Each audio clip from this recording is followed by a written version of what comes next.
আলহামদুলিল্লাহি রব্বিল আলামিন আসসালাতু ওয়াসসালামু আলা সাইয়্যিদিল আমবিয়াই ওয়াল মুরসালিন আম্মা বা'দ ফাআউযু বিল্লাহি মিনাশ শাইতানির রাজীম বিসমিল্লাহির রহমানির রহিম আসসালাতু ওয়াসসালামু আলাইকা ইয়া রাসূলাল্লাহ ওয়া আলা আলিকা ওয়া আসহাবিকা ইয়া হাবিবাল্লাহ আসসালাতু ওয়াসসালামু আলাইকা ইয়া নবী আল্লাহ ওয়া আলা আলিকা ওয়া আসহাবিকা ইয়া নূর আল্লাহ। প্রিয় ইসলামী ভাইরা এবং মাদানী চ্যানেল বাংলার দর্শকবৃন্দ, আবার উপস্থিত হলাম মাদানী চ্যানেল বাংলার ধারাবাহিক অনুষ্ঠান পবিত্র স্মৃতিচিহ্ন। যে যেখান থেকে আমাদের এই অনুষ্ঠান দেখছেন, কাছে কিংবা দূরে, দেশে কিংবা প্রবাসে, সবাইকে জানাই আন্তরিক মোবারকবাদ ও অভিনন্দন। আমাদের প্রিয় নবী রাসূল আরবি হুজুর সাল্লাল্লাহু তাআলা আলাইহি ওয়াসাল্লামের উপর দুরূদ শরীফ পাঠ করার অসংখ্য অগণিত ফজিলত এবং বরকত রয়েছে। রহমতে আলম নূরে মুজাসসাম রাসূল আকরাম শাহানশাহে বনি আদম সাল্লাল্লাহু তাআলা আলাইহি ওয়াসাল্লাম ইরশাদ ফরমান, নিঃসন্দেহে তোমাদের দিনসমূহের মধ্যে উত্তম দিন হচ্ছে জুমার দিন। এই দিনেই আদমকে সৃষ্টি করা হয়েছে এবং এই দিনেই তার রূহ কবজ করা হয়েছে এবং এই দিনেই সিংগায় ফু দেওয়া হবে। সুতরাং এই দিনে আমার প্রতি অধিক হারে দুরূদ শরীফ পাঠ করো, কেননা তোমাদের দুরূদ শরীফ আমার কাছে পেশ করা হয়।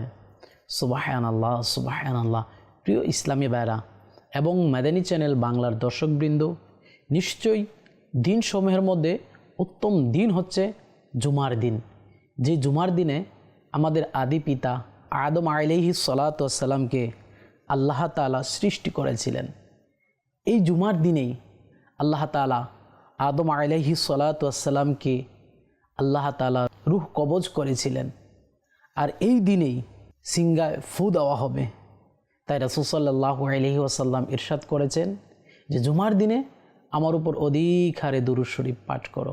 সাল্লু আলাল হাবিব সাল্লাল্লাহু তাআলা আলা মুহাম্মদ সাল্লাল্লাহু তাআলা আলাইহি ওয়াসাল্লাম। প্রিয় ইসলামী ভাইরা এবং মাদানী চ্যানেল বাংলার দর্শকবৃন্দ, আপনারা দেখছিলেন অনুষ্ঠান পবিত্র স্মৃতিচিহ্ন অর্থাৎ তাবারুকাত, যা কোনো নেককার ব্যক্তির সাথে সম্পর্ক রাখে, অথবা কোনো ওলি আল্লাহ অথবা সাহাবায়ে কেরাম আলাইহিম রিদওয়ানদের সাথে, অথবা কোনো নবী রাসূলদের সাথে সম্পর্ক রাখে এমন স্থান অথবা এমন বস্তু যার মাধ্যমে আল্লাহ তাআলার রহমত অর্জন করা যায়, যার মাধ্যমে আল্লাহ তাআলার বরকত অর্জন করা যায়, যার মাধ্যমে আল্লাহ তাআলার কাছ থেকে মাগফিরাত অর্জন করা যায়।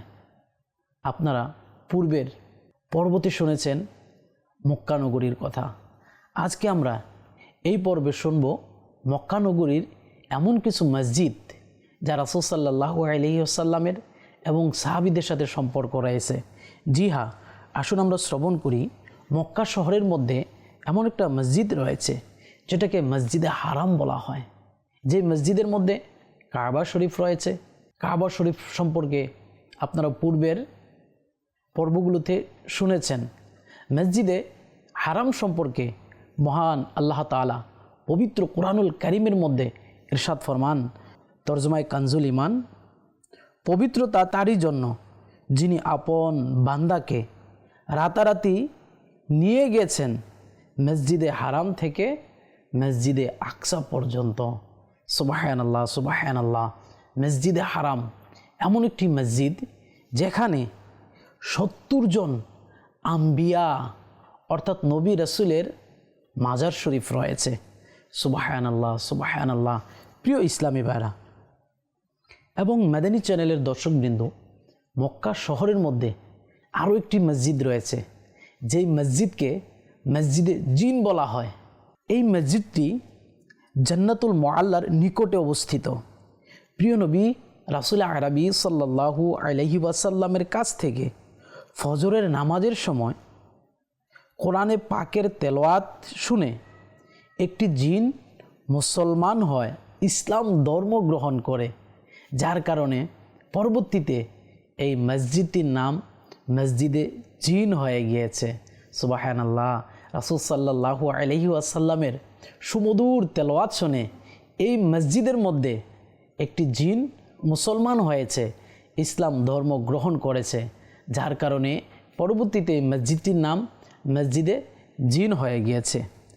হযরত সাইয়্যিদুনা সাহাল বিন আবদুল্লাহ রাদিয়াল্লাহু তাআলা আনহু থেকে বর্ণিত, একটি বৃদ্ধ জিনকে দেখলেন যে একটি দামি ও সুন্দর জুব্বা পরিধান করে বাইতুল্লাহ শরীফের দিকে মুখ করে নামাজ আদায় করছিলেন।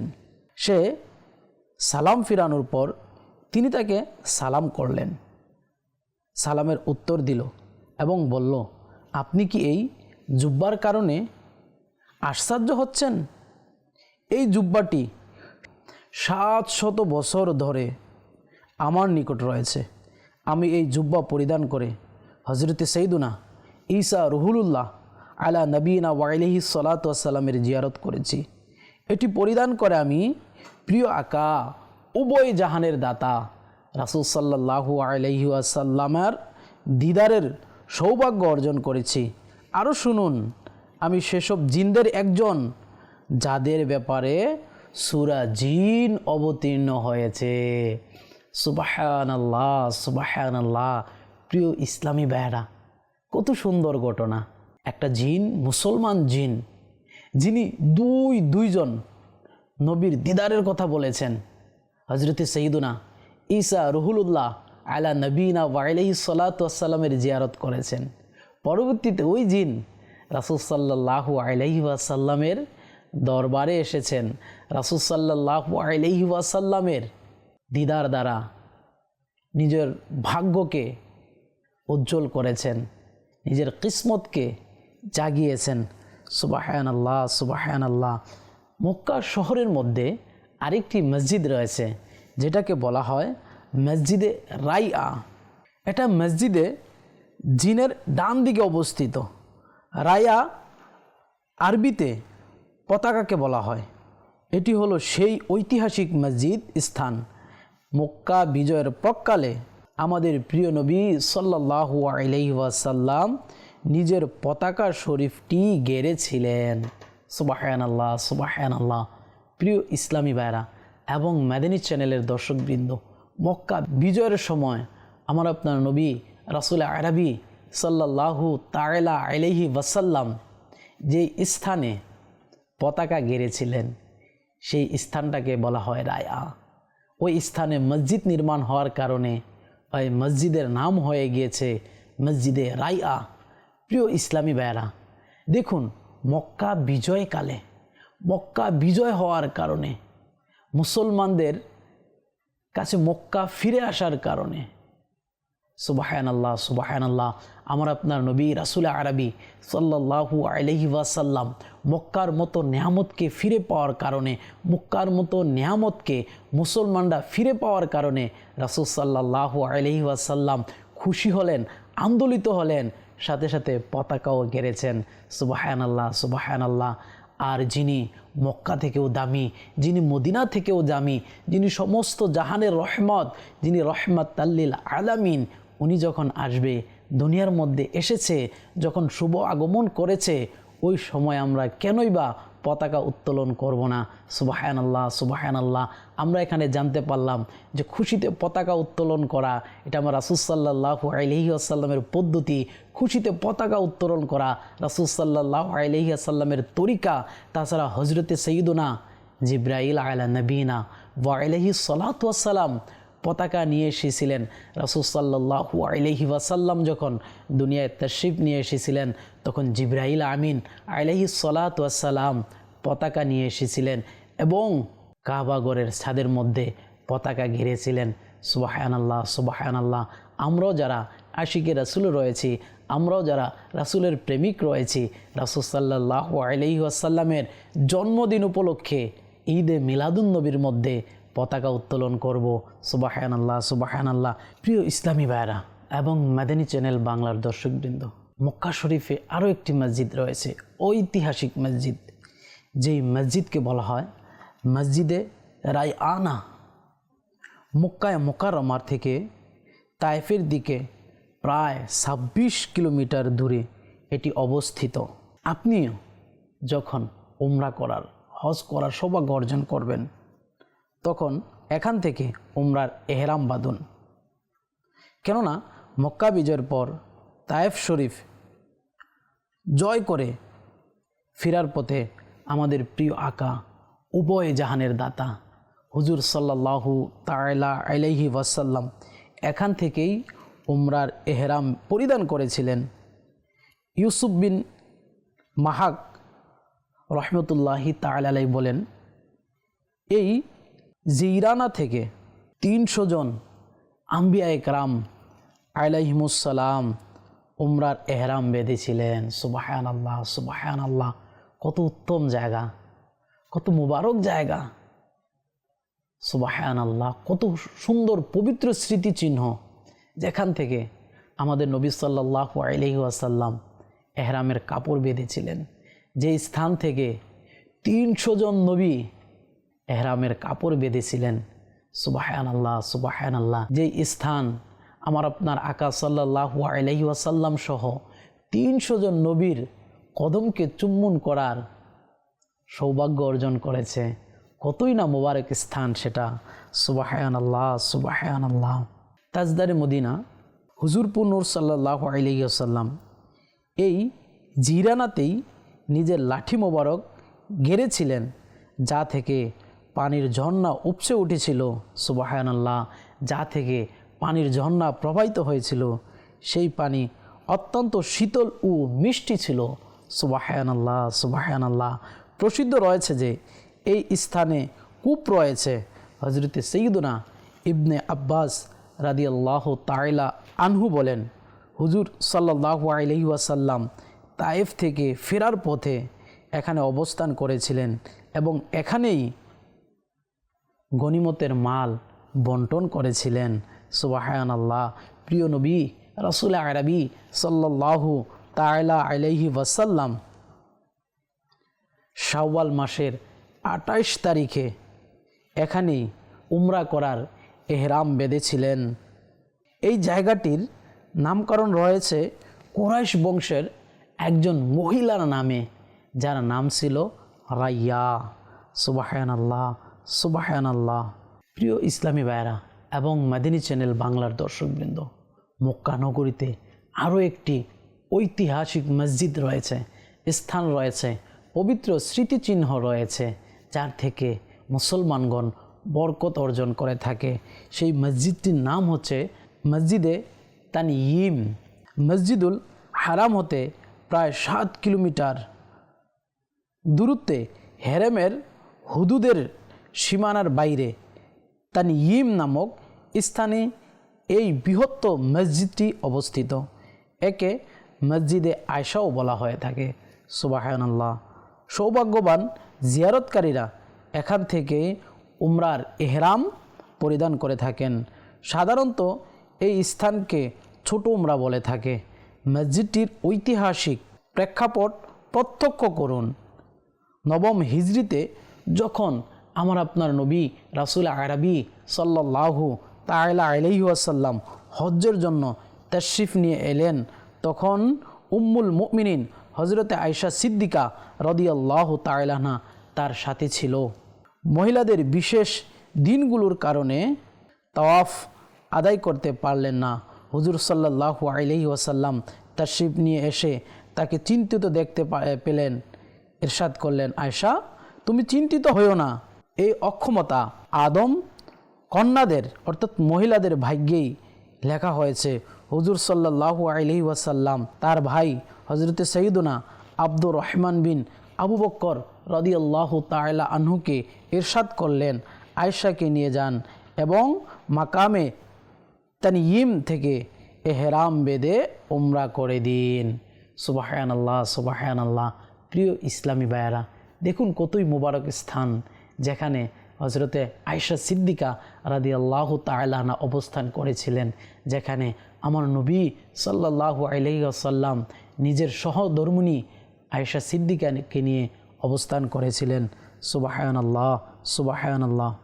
সাল্লু আলাল হাবিব সাল্লাল্লাহু তাআলা আলা মুহাম্মদ। প্রিয় ইসলামী ভাইরা এবং মাদানী চ্যানেল বাংলার দর্শকবৃন্দ, মক্কা নগরীর, মক্কা শহরের ঐতিহ্যবাহী মসজিদগুলোর মধ্যে একটি হচ্ছে মসজিদে নিমরা। মসজিদে নিমরা এই আলিশান মসজিদটি আরাফাতের ময়দানের পশ্চিম প্রান্তে তার সৌন্দর্য ছড়িয়ে দিচ্ছে। এর আরও দুইটি নাম হলো মসজিদে আরাফা ও মসজিদে ইব্রাহিম। সুবহানাল্লাহ সুবহানাল্লাহ। মসজিদে আরাফা ব্যতীত আরেকটি মসজিদ রয়েছে, যেটাকে মসজিদে জি তোয়া বলা হয়। মসজিদুল হারাম থেকে মসজিদে তানিমের দিকে যাওয়ার পথে এই মসজিদ অবস্থিত। রহমতে আলম নূরে মুজাসসাম রাসূল আকরাম হুজুর সাল্লাল্লাহু তাআলা আলাইহি ওয়াসাল্লাম উমরা বা হজ্জের পবিত্র সফরে এই পবিত্র মসজিদটিকে ধন্য করেন। এখানে রাতে অবস্থান করেন আমাদের প্রিয় আকা, উভয়ে জাহানের দাতা সাল্লাল্লাহু আলাইহি ওয়াসাল্লাম। এর অনুসরণে সৈয়দনা আবদুল্লাহ ইবনে উমর রাদিয়াল্লাহু তাআলা আনহু ও তার মোবারক সফরগুলোতে এরূপ করতেন, অর্থাৎ সেখানে রাতে অবস্থান করতেন। সুবহানাল্লাহ সুবহানাল্লাহ। কতই উত্তম মসজিদ, কতই সৌভাগ্যশীল মসজিদ, কতই সৌভাগ্যশীল জায়গা, যেখানে আল্লাহর হাবিব সাল্লাল্লাহু আলাইহি ওয়াসাল্লাম রাতে অবস্থান করেছিলেন। রাতে রাসূল সাল্লাল্লাহু আলাইহি ওয়াসাল্লাম বিশ্রাম নিয়েছিলেন। সুবহানাল্লাহ সুবহানাল্লাহ। মক্কা নগরীর আরও একটি মসজিদ রয়েছে, আরও একটি স্মৃতিচিহ্ন মসজিদ রয়েছে, তাওয়ারুকাত মসজিদ রয়েছে, মসজিদে কাবশ। মসজিদে কাবশ সবির পর্বতের পাদদেশে অবস্থিত। সুবহানাল্লাহ সুবহানাল্লাহ। মসজিদে কাব একটি পর্বতের, যে পর্বতের নাম হচ্ছে সবির পর্বত, সবির পাহাড়। এই পাহাড়ের নিচে অবস্থিত। এই পবিত্র স্থানে হজরতে সৈয়দনা ইব্রাহিম আলা নবীনা ওয়া আলাইহি সলাতু ওয়াসসালাম এর প্রতি ইরশাদ হয়েছিল। সুবহানাল্লাহ সুবহানাল্লাহ। আল্লাহ তাআলা ইরশাদ ফরমান, বিসমিল্লাহির রহমানির রহিম, কদ সাদ্দাকতার রুইয়া ইন্না কাযালিকা নাজিজিল মুহসিনিন। নিশ্চয়ই তুমি স্বপ্নকে সত্য করে দেখালে, আমি এভাবেই পুরস্কৃত করে থাকি সৎকর্ম পরায়ণদেরকে। সুবহানাল্লাহ সুবহানাল্লাহ। ইব্রাহিম আলাইহিস সালাতু ওয়াস সালাম বারবার স্বপ্নে দেখছিলেন তার কলিজার টুকরা ইসমাঈল আলাইহিস সালাতু ওয়াস সালামকে কুরবানি দেওয়ার জন্য। বারবার ওনাকে স্বপ্নে দেখানো হলো নিজের প্রিয় বস্তুকে কুরবানি দেওয়ার জন্য। আল্লাহ তাআলার হুকুমে ইসমাঈল আলাইহিস সালাতু ওয়াস সালামকে ইব্রাহিম আলা নবীনা ওয়া আলাইহিস সালাতু ওয়াস সালাম আল্লাহর রাস্তার মধ্যে কুরবানি দিতে নিয়ে গেলেন। আল্লাহ তাআলা ইব্রাহিম আলা নবীনা ওয়া আলাইহিস সালাতু ওয়াস সালামের প্রতি খুশি হয়ে জান্নাত থেকে দুম্বা প্রেরণ করে দিয়েছিলেন। সুবহানাল্লাহ সুবহানাল্লাহ। কথিত আছে এই স্থানটিতেই হজরতে সৈয়দনা ইসমাঈল জবিউল্লাহ আলা নবীনা ওয়া আলাইহিস সালাতু ওয়াস সালামকে জবাই করার জন্য শোয়ানো হয়েছিল। সুবহানাল্লাহ। এখানেই জান্নাত থেকে একটি অবতীর্ণ দুম্বা জবাই হয়েছিল। এটি দোয়া কবুলের স্থান। এখন মসজিদটির জিয়ারত করা সম্ভব হচ্ছে না। এই জায়গাটি মক্কা শরীফ থেকে আসার সময় বড় শয়তানের ডান দিকে 70 বা 80 কদম দূরত্বে রয়েছে। সুবহানাল্লাহ। কি মোবারক স্থান, যেখানে আল্লাহ তাআলার হুকুমে ইব্রাহিম আলা নবীনা ওয়া আলাইহিস সালাতু ওয়াস সালাম নিজের কলিজার টুকরা আদরের সন্তান ইসমাঈল আলা নবীনা ওয়া আলাইহিস সালাতু ওয়াস সালামকে জবেহ করানোর জন্য, কুরবানি করার জন্য শুয়েছিলেন। আল্লাহ তাআলা ইব্রাহিম আলা নবীনা ওয়া আলাইহিস সালাতু ওয়াস সালামের উপর খুশি হয়ে জান্নাত থেকে দুম্বা প্রেরণ করে দিলেন। পরবর্তীতে এখানেই জান্নাতি দুম্বা কুরবানি হয়েছে, জবেহ করা হয়েছে। সুবহানাল্লাহ, সুবহানাল্লাহ। প্রিয় ইসলামী ভাইয়েরা এবং মাদানী চ্যানেল বাংলার দর্শকবৃন্দ, মক্কা নগরীর আরও একটি স্মৃতিচিহ্ন স্থান হলো মুরসালাত গুহা। সুবহানাল্লাহ, সুবহানাল্লাহ। মুরসালাত গুহাটি মিনা শরীফের মসজিদে খাইফের উত্তর দিকে পাহাড়ে অবস্থিত। এই পাহাড়টি আরাফাত শরীফ থেকে মিনায় আসার পথে ডান দিকে পড়বে। নবী করিম রউফুর রহিম সাল্লাল্লাহু তাআলা আলাইহি ওয়াসাল্লামের প্রতি এই মোবারক গুহায় সূরা মুরসালাত নাজিল হয়েছিলেন। সুবহানাল্লাহ। যার কারণে পরবর্তীতে এই পাহাড়টির নাম মুরসালাত হয়ে গেল। সুবহানাল্লাহ। কথিত আছে নবী করিম রউফুর রহিম সাল্লাল্লাহু আলাইহি ওয়াসাল্লাম এই মোবারক গুহায় যখন তাশরিফ নিয়ে আসলেন, তখন উপরের দিকের পাথরের সাথে মাথা মোবারক স্পর্শ হলো, সাথে সাথে পাথর কোমল হয়ে গেল এবং এতে মাথা মোবারকের চিহ্ন পড়ে গেল। আশিকানে রাসূল বরকত অর্জনের জন্য এই পবিত্র চিহ্নকে নিজেদের মাথা লাগিয়ে থাকেন। আল্লাহু আকবার, আল্লাহু আকবার।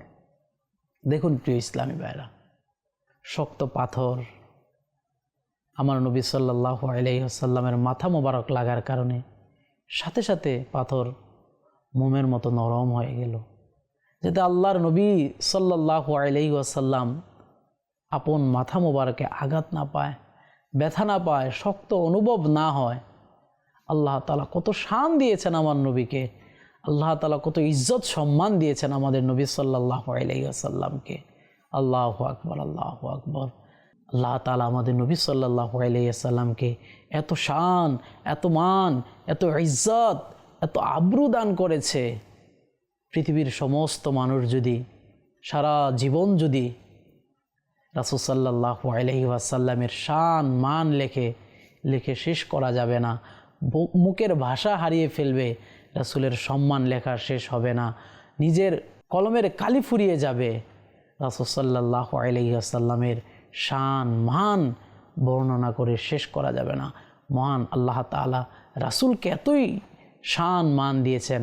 আল্লাহ তাআলা পবিত্র কোরআনুল কারীমের মধ্যে ইরশাদ ফরমান, ওয়ারাফা'না লাকা যিকরাক, হে আমার নবী, হে আমার বন্ধু, আমি আপনার আলোচনাকে, চর্চাকে বাড়িয়ে দিয়েছি, উঁচা করে দিয়েছি। সুবহানাল্লাহ, সুবহানাল্লাহ।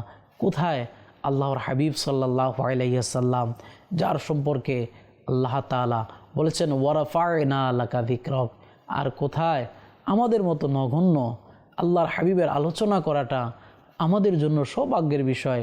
আল্লাহর হাবিবকে ভালোবাসা, আল্লাহর হাবিবকে মহব্বত করা আমাদের জন্য সৌভাগ্যের বিষয়। আল্লাহর হাবিবের ভালোবাসা নাজাতের একটা মাধ্যম। আল্লাহ তাআলা আমাদেরকে আল্লাহর হাবিব সাল্লাল্লাহু তাআলা আলাইহি ওয়াসাল্লামকে ভালোবাসার তৌফিক দান করুক। প্রিয় ইসলামী ভাইরা এবং মাদানী চ্যানেলের বাংলার দর্শকবৃন্দ, ইনশাআল্লাহ উপস্থিত হব অন্য একটি পর্বতে অন্য কোনো বিষয় নিয়ে। সে পর্যন্ত ভালো থাকুন, সুস্থ থাকুন, মাদানী চ্যানেল বাংলার সঙ্গে থাকুন। সাল্লাল্লাহু আলাল হাবিব সাল্লাল্লাহু তাআলা আলা মুহাম্মদ সাল্লাল্লাহু তাআলা আলাইহি ওয়াসাল্লাম।